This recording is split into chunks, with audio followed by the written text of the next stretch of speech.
लाडक्या बहिणीच्या तपासणीमध्ये जवळपास 2,000पेक्षा जास्त लाडक्या बहिणी सरकारी कर्मचारी निघालेले आहेत. नाही, मला असं वाटतं की आता त्याची तपासणी सुरू आहे. सरकारी कर्मचारी असतील किंवा जे इन्कम टॅक्स पेअर आहेत त्यांची त्याच्यामध्ये नाव आलेले आहेत.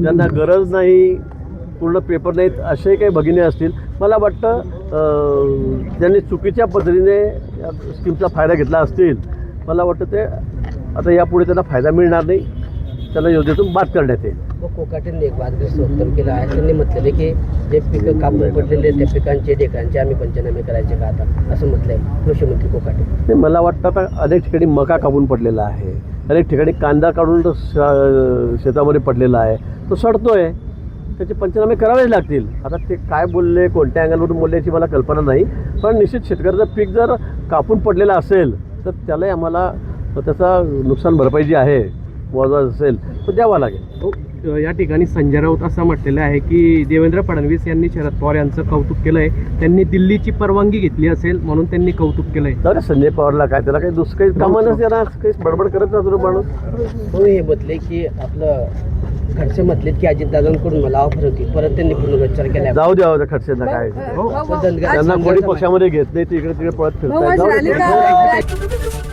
एबीपी माझा, उघडा डोळे बघा नीट.